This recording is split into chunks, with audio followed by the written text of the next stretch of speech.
Hello! Today we are going to talk about corresponding sides and angles of different shapes. Take a look at these two shapes. They look like they are congruent, or they are at least similar. Whenever we have two shapes that we are sure are congruent or similar, we can identify which sides and angles are corresponding. That is, they are matching. And you're going to need to know corresponding sides and angles in order to solve more similarity problems. So let's just figure that out. Let's start with our angles. So on this figure, angle A corresponds with which angle on this figure? Now, in this case, it's pretty easy to figure out since both figures are facing the same direction. That won't always be the case. A is going to correspond with angle U. All right. So I've circled the angles. Another way to show that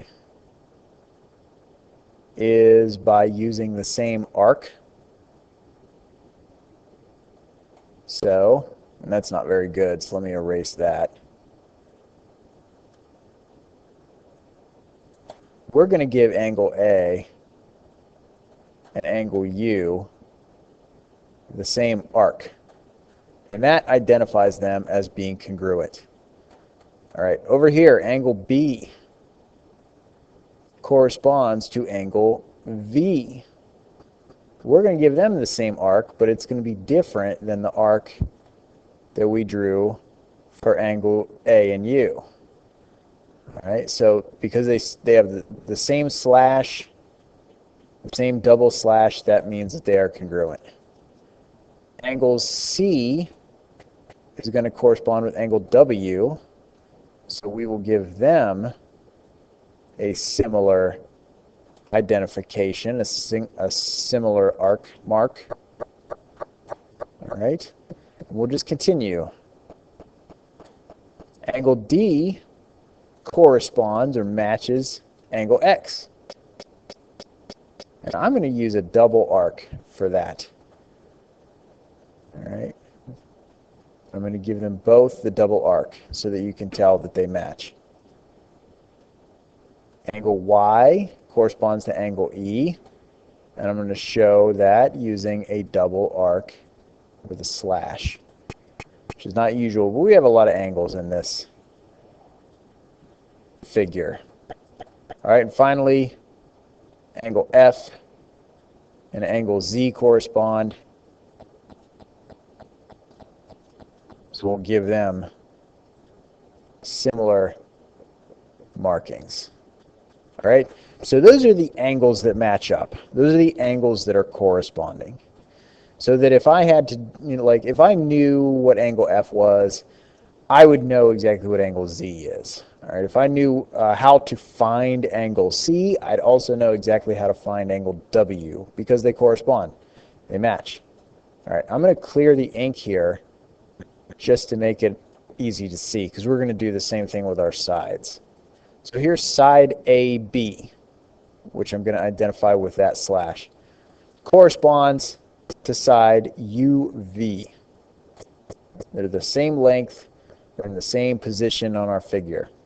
Side BC corresponds to side VW.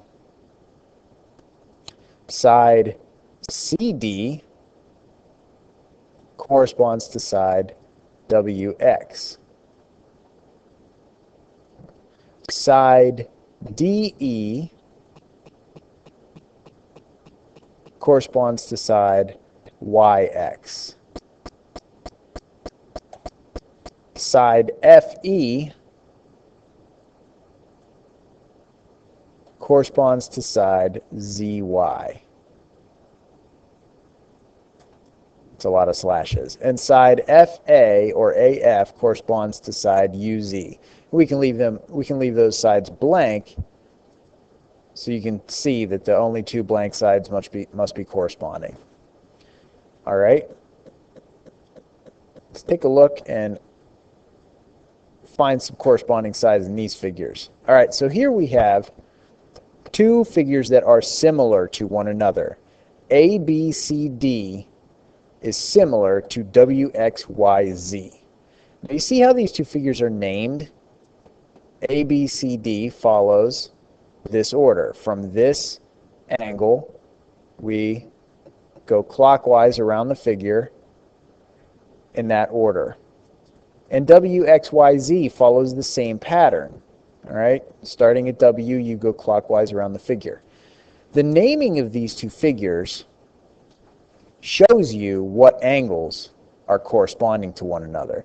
Because naming a figure in geometry needs to be done in the correct order, all right, the corresponding angles should be in the same position in the names of both figures. So that means that A should correspond with W, right, which is listed right here. A corresponds with W. Look at the position on both figures. Same position, all right? So angle B should correspond with angle X. We can tell that just by looking at the name and looking at their position in the figure. So angle B corresponds with angle X. Angle C is going to correspond with angle Y. All right? You can tell by looking at their position and what they look like. But also, if we look at the naming, they're in the same position. So angle C corresponds with Y. And then finally, angle D corresponds with angle Z. All right, they're in the same position in the figure. They look the same. They're in the same position in the name. All right. Now let's find our matching sides. Side AB, which is this side right here, it's our top side, corresponds with side WX. All right, it's in the same position in the figure. Okay, WX.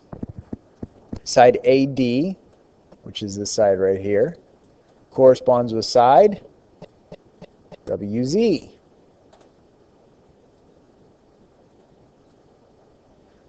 And you see I'm matching up the corresponding, see, like, because a side is made up of a line segment that its two endpoints are angles.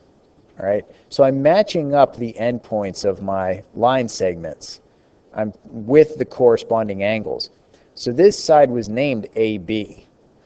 All right, so I have to name this side WX because A corresponds with W and B corresponds with X, and they should be going in the same order.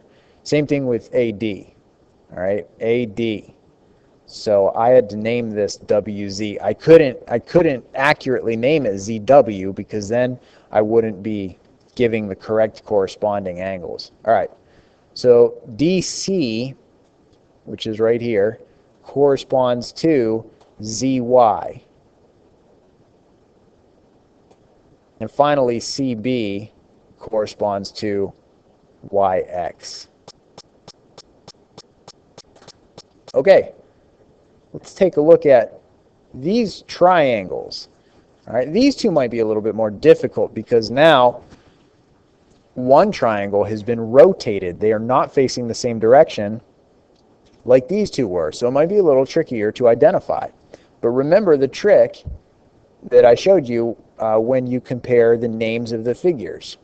The corresponding angles should still be in the same position in the names of the figures. So angle G, which is right here, that's sort of like the skinniest angle in the figure, corresponds to angle K. At least in the name it does, right? G and K are in the same position in the name. Well, look at angle K. It is the skinniest angle of this triangle. So that works. Angle H, which is right down here, should correspond to angle J, which is here. Look, they are both 90-degree angles. They're the only two 90-degree angles in the figure, so that has to be true. And angle I, then, is going to correspond with angle L. They're the only two angles left. Okay? All right, now let's compare sides. HG. HG is here. It goes from the 90-degree angle up to the skinny angle. So starting at the 90-degree angle and going up to the skinny angle. Well, over here, all right, here, this side goes from the 90-degree angle up to the skinny angle. All right, so we have to name it JK. All right, because like we said, H corresponds with J and G corresponds with K. So we have to put it in the same order. GI. GI is what we would call the hypotenuse, the longest side of our triangle. All right, it starts at G, which is our skinny angle, and goes down to I, which is our slightly wider angle. So we have to do the same thing with this triangle. So we have to name this KL, because again, G corresponds with K and I corresponds with L. So the naming has to go in the correct order. All right, the last side we need to look at is side HI, which goes from the 90-degree angle to the adjacent angle. So that means that this side is JL, because we have to have the correct corresponding angles. Okay, that is it for corresponding sides and angles. Thank you for joining me.